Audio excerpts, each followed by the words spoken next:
യഥാർത്ഥ സാത്താനാണ് ഇന്നലെ വന്നതെങ്കിൽ അവൻ്റെ മുഖം അവിടെയുള്ളവർ കണ്ടു കാണും.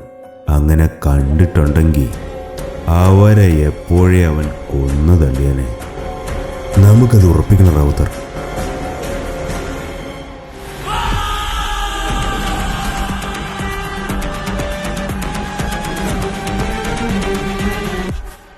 കഥകളുടെ മായിക ലോകത്തിലേക്ക് എല്ലാവർക്കും സ്വാഗതം.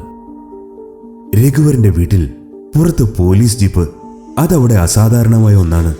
അകത്ത് ലിവിംഗ് റൂമിൽ എബ്രഹാം ഡേവിഡും റാവുത്തറും മറ്റ് 2 ഉദ്യോഗസ്ഥരും ഇരുന്നു. ചുറ്റിനും രഘുവരന്റെ ഗുണ്ടകൾ നിൽക്കുന്നുണ്ട്. രഘുവരനും ആദ്യം ലിവിംഗ് റൂമിലേക്ക് വന്നു. എന്തു വേണം? രഘുവരൻ ദേഷ്യഭാവത്തിൽ ചോദിച്ചു.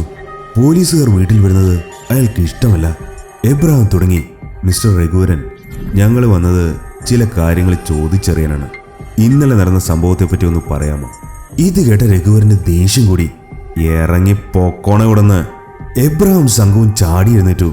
ഞങ്ങൾ പോയിക്കോളാം, പക്ഷേ അറിഞ്ഞ വിവരങ്ങൾ വെച്ച് തൻ്റെ അന്ത്യം എടുക്കാറായി. ഞങ്ങളെ ഈ കാര്യത്തിൽ സഹായിച്ചില്ലെങ്കിൽ അതിൻ്റെ നഷ്ടം തനിക്ക് തന്നെയായിരിക്കും. പറഞ്ഞത് റാവുത്തറാണ്. ആദി അലറി. രഘുവരൻ അവനെ തടഞ്ഞു. അതെ, നീ അകത്ത് പോ. ആദി ദേഷ്യത്തിൽ അകത്തേക്ക് നടന്നു. ഇരിക്കെ, രഘുവരൻ പറഞ്ഞു. അയാൾ തണുത്തിരുന്നു. അല്ലൻ ഭയം അയാളെ ശാന്തനാക്കി. രഘുവരൻ, ഇന്നലെ വന്നത് സാത്താൻ തന്നെയായിരുന്നു? ഡേവിഡ് ചോദിച്ചു. ആ, രഘുവരൻ മൂളി. അതല്ല, സാത്താൻ മരണപ്പെട്ടു എന്നാണ് കരുതപ്പെടുന്നത്. വന്നത് അയാളെപ്പോലെ ഇരിക്കുന്ന വേറൊരാളായിക്കൂടെ? അതേ രൂപത്തിൽ? അല്ല, അതവൻ തന്നെയാണ്. രൂപവും കോലവും വേണമെങ്കിൽ പകർത്താം, പക്ഷേ ആ കണ്ണിലെ തീഷ്ണത, ആ ശബ്ദം, എൻ്റെ ഓർമ്മ ശരിയാണെങ്കിൽ അതവൻ തന്നെയാണ്. ഞങ്ങൾക്കും നിങ്ങൾക്കും അറിയാവുന്ന സാത്താൻ തൻ്റെ മുഖം ആരെങ്കിലും തിരിച്ചറിഞ്ഞാൽ അവരെ വെറുതെ വിടാറില്ല. അപ്പോൾ പിന്നെ രഘുവരനും ഞെട്ടി ചുറ്റുമുള്ളവരെ നോക്കി. 19 ഒരാൾ. ആരാത്? ആരാ ഇവിടെ ഇല്ലാത്തത്? സാജം വന്നിട്ടില്ല മുതലാളി, കൂട്ടത്തിലൊരുത്തൻ പറഞ്ഞു. രഘുവരന്റെ കണ്ണുകൾ വിടർന്നു. ഭയം അയാളുടെ മുഖത്ത് പ്രതിഫലിച്ചു. നോക്കി നിൽക്കാതെ അവനെ വിളിക്കടാ. എവിടെയാന്ന് ചോദിക്കേ. മിസ്റ്റർ രഘുവരൻ, എബ്രഹാം ഇടയിൽ കയറി വിളിച്ചു. രഘുവരൻ കൈ പൊക്കി മതിയെന്ന് ആംഗ്യം കാണിച്ചു. നിങ്ങൾക്ക് പോവാം. അന്നേരം റാവുത്തറിന്റെ ഫോൺ ശബ്ദിച്ചു. അയാൾ അതെടുത്തു. മറുപക്കൽ നിന്ന് കേട്ട കാര്യം അയാളെ അസ്വസ്ഥനാക്കി.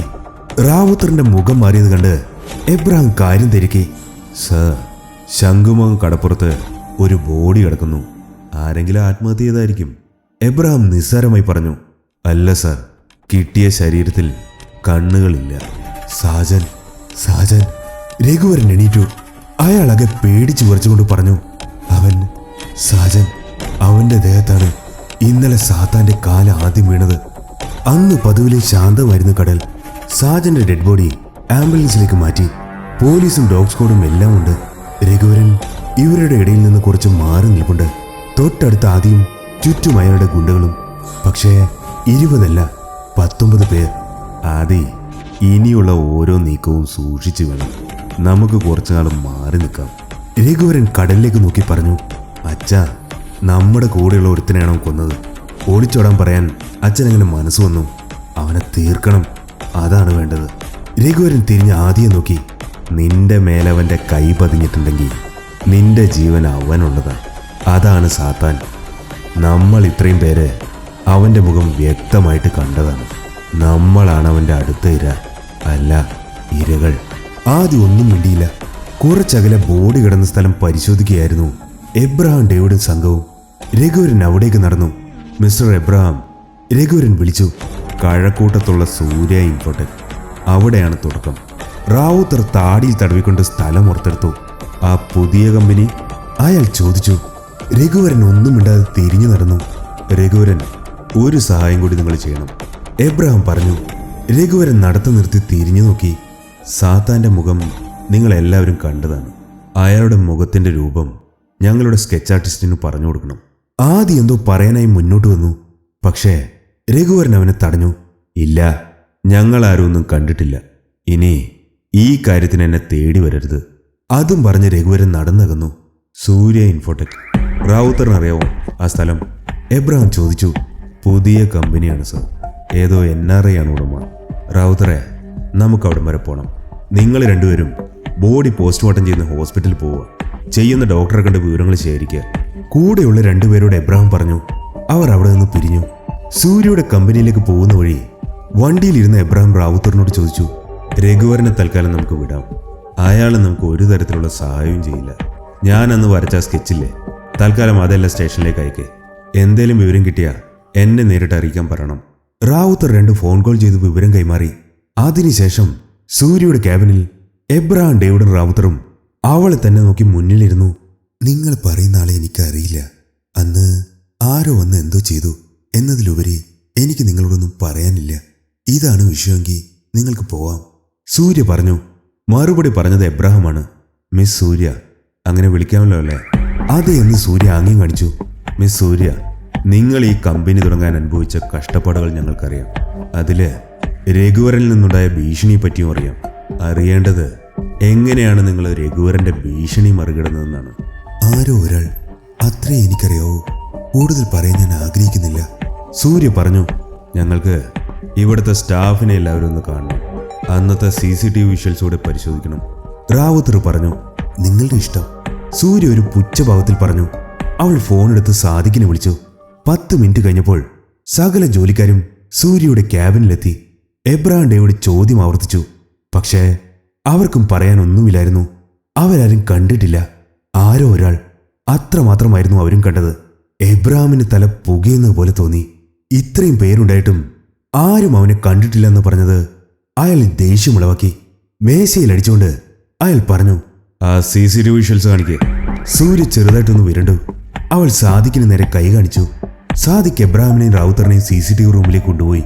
അവിടെയുള്ള ടെക്നീഷ്യനോട് അവർക്ക് വേണ്ടത് എടുത്തു കൊടുക്കാൻ പറഞ്ഞു.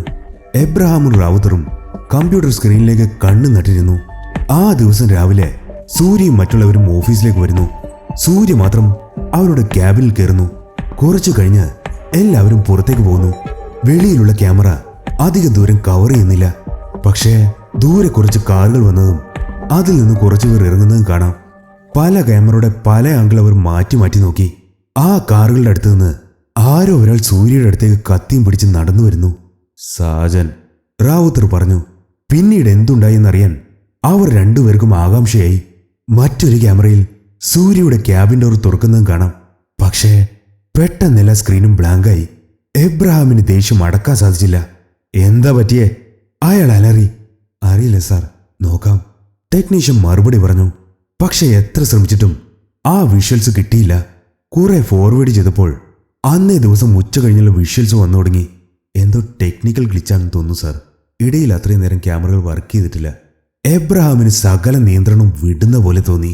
വാടോ, അയാൾ റാവുത്തറിനോട് പറഞ്ഞു.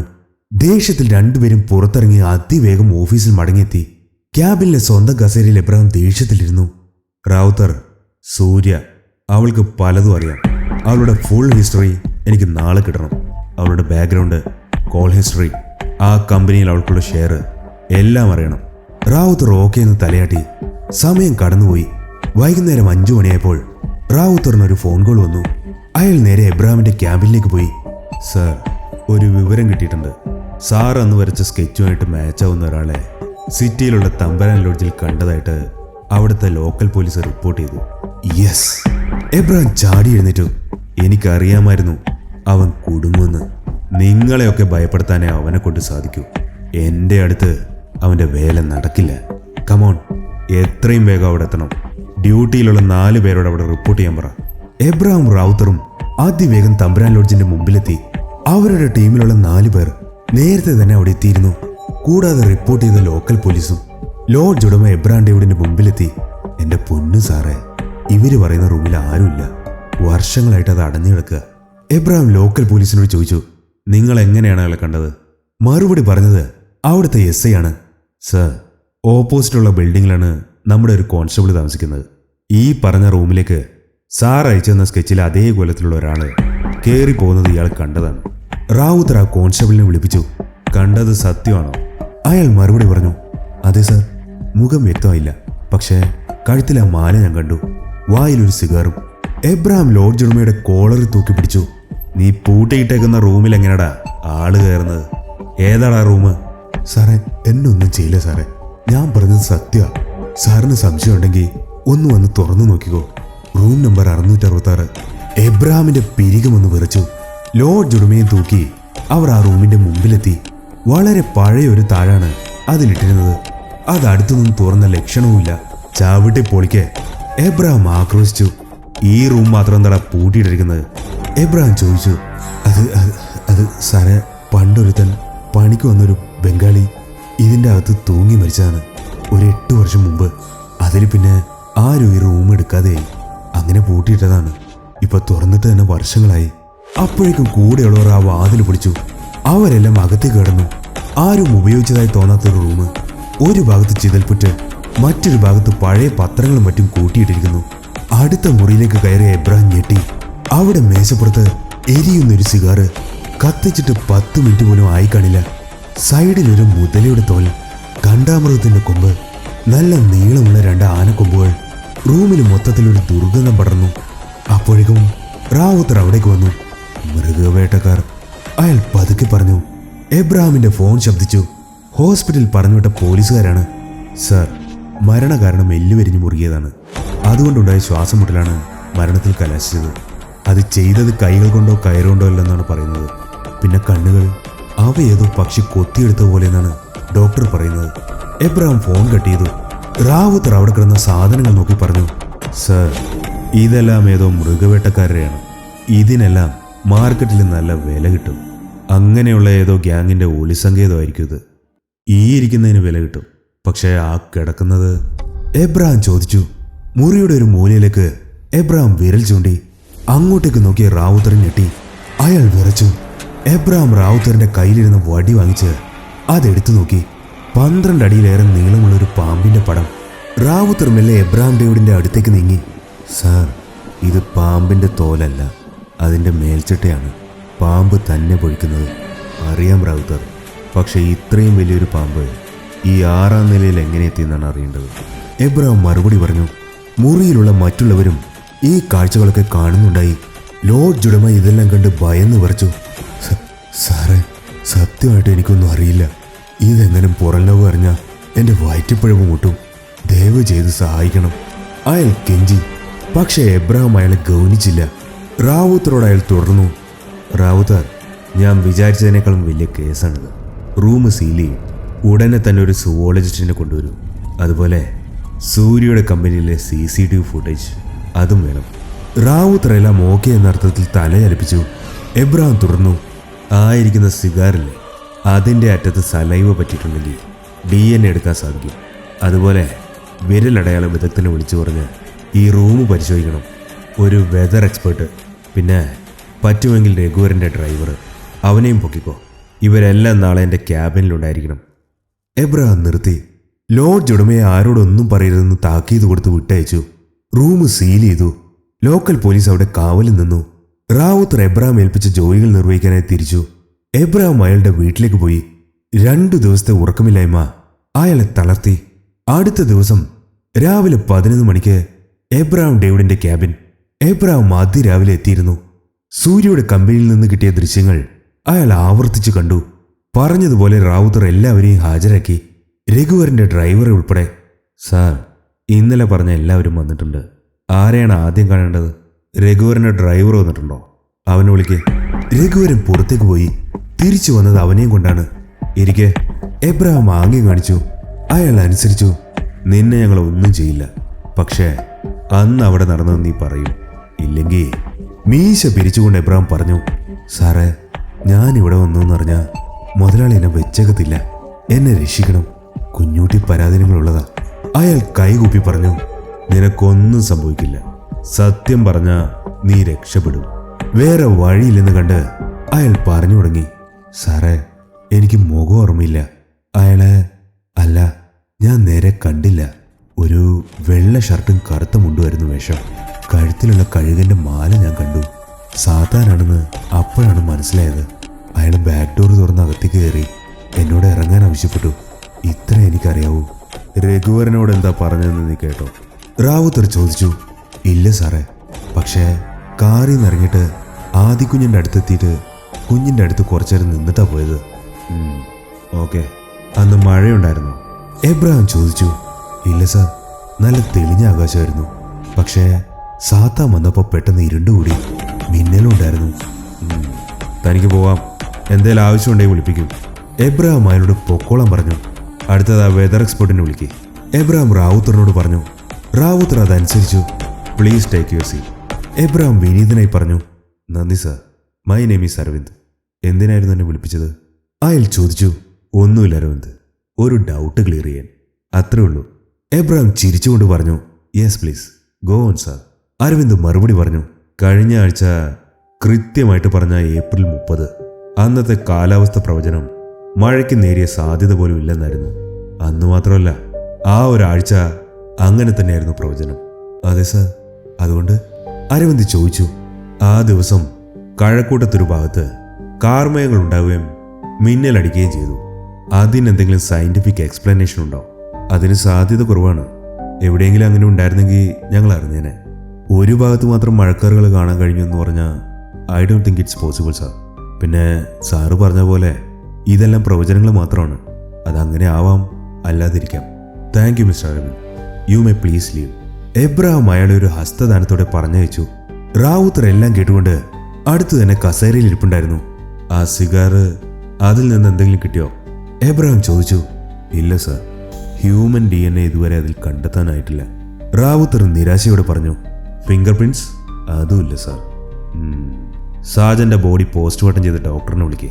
ഒരു യുവ ഡോക്ടർ അകത്തേക്ക് കടന്നു വന്നു. നമസ്കാരം ഡോക്ടർ. എബ്രഹാം അയാളെ വണങ്ങി. അയാൾ തിരിച്ചും അത് ആവർത്തിച്ചു. ഡോക്ടർ, സാജൻ മരിച്ചത് എങ്ങനെയാണെന്ന് പറയാമോ? എബ്രഹാം ചോദിച്ചു. ഡോക്ടർ പറഞ്ഞു തുടങ്ങി. തീർച്ചയായും സാർ, അയാളുടെ എല്ലുകൾ വരിഞ്ഞു മുറുകിയിട്ടുണ്ട്. അതിനാൽ ഹൃദയത്തിന്റെ പ്രവർത്തനം നിന്നു. അതിനെന്തൊക്കെയാണ് ഡോക്ടർ കാരണങ്ങൾ? സാർ, കാരണങ്ങൾ പലതും ആവാം. അയാൾ ഒരു കയറുകൊണ്ട് കെട്ടി രണ്ടറ്റത്തു നിന്ന് വലിക്കാം. ഭീമാകരമായ കൈകളുണ്ടെങ്കിൽ അത് തന്നെ ധാരാളം. പക്ഷേ ഈ കേസിൽ ഇത് രണ്ടുമല്ല. എൻ്റെ ഊഹം ശരിയാണെങ്കിൽ he was strangled to death by a snake. എന്ത്? അപ്പോൾ ആ കണ്ണുകൾ അവയോ ഡോക്ടർ? റാവുത്തറാണ് ചോദിച്ചത്. കൊത്തിപ്പറിച്ചെടുത്തതുപോലെയായിരുന്നു. ചെറിയ പക്ഷികളല്ല, നല്ല കൊക്കുള്ള ഏതോ ഒരു പക്ഷി. പരുന്തോ കഴുകനോ അങ്ങനെ ഏതെങ്കിലും ആവാനാണ് സാധ്യത. എബ്രഹാം ഡോക്ടറിനോട് നന്ദി പറഞ്ഞു പിരിഞ്ഞു. ആ സുവോളജിസ്റ്റിനെ വിളിക്കുക. റാവുത്തർ അതനുസരിച്ചു. പക്ഷേ വന്നത് 2 പേരാണ്. പോലീസ് ഡിപ്പാർട്ട്മെന്റ് സുവോളജിസ്റ്റാണ് ശങ്കർ. അയാളെ എബ്രഹാമിനെ അറിയാം. ഹലോ ശങ്കർ, ഇതാരാണ് കൂടെ? എബ്രഹാം ചോദിച്ചു. സർ, ഇത് എൻ്റെ അടുത്തൊരു സുഹൃത്ത് ബിബിൻ. ഇവനൊരു ഹെർപ്പറ്റോളജിസ്റ്റാണ്. റാവുത്തർ സാറ് കാര്യം വിളിച്ചു പറഞ്ഞപ്പോൾ ഇവനെയും കൂടെ കൂട്ടി. ഈ ഉരകങ്ങളെപ്പറ്റി കൂടുതലറിയാൻ ഇവൻ സഹായിക്കും. നന്ദി. ബിബിനെ നോക്കിക്കൊണ്ട് എബ്രഹാം പറഞ്ഞു. ശങ്കർ, ഇന്നലെ ആ ലോഡ്ജിൽ നിന്ന് കിട്ടിയ സാധനങ്ങളെ പരിശോധിച്ചു. ചെയ്തു സാർ. ആ ആനക്കൊമ്പും കണ്ടാമൃഗത്തിൻ്റെ കൊമ്പും വളരെ പഴയതാണ്. അതും ഒരൊറ്റക്കൊമ്പൻ കണ്ടാമൃഗത്തിൻ്റെ. ഇന്ത്യയിലെ ആസാം മേഖലയിൽ മാത്രമാണ് ഈ ഇനം കണ്ടാമൃഗത്തെ കാണാറുള്ളത്. പിന്നെ ആ മുതലത്തോലും അത്യാവശ്യം പഴക്കം ചെന്നാണ്. റാവുത്തർ എല്ലാം എഴുതിയെടുത്തുകൊണ്ടിരുന്നു. ഇടയ്ക്ക് അയാളുടെ കണ്ണുകൾ തനിയെ അടഞ്ഞു പോകുന്നുണ്ട്. എബ്രഹാം ഇത് കണ്ടു. ശങ്കർ തുടർന്നു. പിന്നെ ആ പാമ്പിന്റെ പടം, അതിനെപ്പറ്റി കൂടുതൽ ഇവൻ പറയും സാർ. എബ്രഹാം ബിബിനോട് ചോദിച്ചു. മിസ്റ്റർ ബിബിൻ, ഒരു പാമ്പിന് മനുഷ്യനെ ചുറ്റി വരിഞ്ഞ് കൊല്ലാൻ സാധിക്കുമോ? ബിബിൻ മറുപടി പറഞ്ഞു തുടങ്ങി. പാമ്പുകൾ ചുറ്റി വരിയുന്നത് അതിൻ്റെ ഭക്ഷണത്തിനെയാണ്. മനുഷ്യനെ ഭക്ഷിക്കുന്ന പാമ്പുകളെപ്പറ്റി കഥകളിലെ ഞാൻ കേട്ടിട്ടുള്ളൂ. ഭക്ഷിക്കാൻ പറ്റാത്തതിനാൽ മനുഷ്യനെ അതങ്ങനെ ചെയ്യുന്നതും വിരളം. പിന്നെ സാറിൻ്റെ ചോദ്യം? അതെ സാർ, ഒരു മനുഷ്യനെ ചുറ്റി വരിഞ്ഞു കൊല്ലാൻ പാമ്പുകൾക്ക് സാധിക്കും. പക്ഷേ അങ്ങനെ ചെയ്യില്ലെന്ന് മാത്രം. ഒരുപക്ഷെ അങ്ങനെ ചെയ്താൽ ഏതൊക്കെ പാമ്പുകൾക്കാണ് ഇങ്ങനെ വരിഞ്ഞു മുറുക്കി കൊല്ലാൻ കെൽപ്പുള്ളത്? ഒരു മനുഷ്യനെ വരിഞ്ഞു മുറുക്കണമെങ്കിൽ ഏകദേശം ഒരു 15 അടി നീളമെങ്കിലുള്ള പാമ്പ് വേണ്ടിവരും. പിന്നെ ഏതൊക്കെ പാമ്പുകൾ? വിഷമില്ലാത്ത ഇനം പാമ്പുകളാണ് ഈ രീതിയിൽ ഇരയെ കൊല്ലുന്നത്. മനുഷ്യനെ കൊല്ലണമെങ്കിൽ അത് പൂർണ്ണ വളർച്ചയിലെത്തിയ ഒരു പെരുമ്പാമ്പായിരിക്കണം. ഇന്നലെ ആ ലോഡ്ജിൽ നിന്ന് കിട്ടിയത് പെരുമ്പാമ്പിൻ്റെ പടമായിരുന്നു. അല്ല സാർ, അത് നീളം കൂടിയത് എന്നാൽ വണ്ണം കുറഞ്ഞ ഒന്നാണ്. പെരുമ്പാമ്പല്ല, രാജവെമ്പാലയുടെയാണത്. ഉഗ്രവിഷമുള്ള പാമ്പ്. ഏറ്റവും നീളമുള്ള വിഷസർപ്പവും അത് തന്നെ. എബ്രഹാം അവരോടും നന്ദി പറഞ്ഞയച്ചു. അതിനുശേഷം റാവുത്തറോട് അയാൾ പറഞ്ഞു. 3 ദിവസമായില്ല നേരെ ചൊവ്വ ഉറങ്ങിയിട്ട്. താൻ വിട്ടോ, ഞാൻ ഈ കിട്ടിയ വിവരങ്ങളൊന്ന് ചേർത്ത് വെച്ച് നോക്കട്ടെ. റാവുത്തർ ചിരിച്ചുകൊണ്ട് എഴുന്നേറ്റു. വീട്ടിൽ ഒറ്റക്കല്ലേ ഉള്ളൂ? മകള് ഭർത്താവിൻ്റെ കൂടെ അമേരിക്കയിലല്ലേ? എബ്രഹാം ചോദിച്ചു. അതെ സാർ, എൻ്റെ ഭാര്യ റംലത്ത് പോയത് പിന്നെ ഞാൻ ഒറ്റയ്ക്കാണ്. ഞാൻ ഇറങ്ങട്ടെ സാർ. റാവുത്തർ ഇറങ്ങി. അയാൾ നേരെ വീട്ടിലേക്ക് പോയി. വീടിന്റെ അകത്ത് കയറി ബെഡ്റൂമിലെത്തി. അയാൾ പോക്കറ്റിലുള്ള സാധനങ്ങൾ ഷെൽഫിലേക്ക് വെച്ചു. പെട്ടെന്നാണ് തന്റെ കാലിന് താഴെ എന്തോ ഇഴയുന്ന പോലെ അയാൾക്ക് തോന്നി. ഭയത്തിൽ അതെന്താണെന്നറിയാൻ അയാൾ താഴേക്ക് നോക്കാൻ തുടങ്ങിയപ്പോൾ പിന്നിൽ നിന്നും പതിഞ്ഞ സ്വരത്തിലുള്ള വിളി കേട്ടു. റാവുത്തറെ.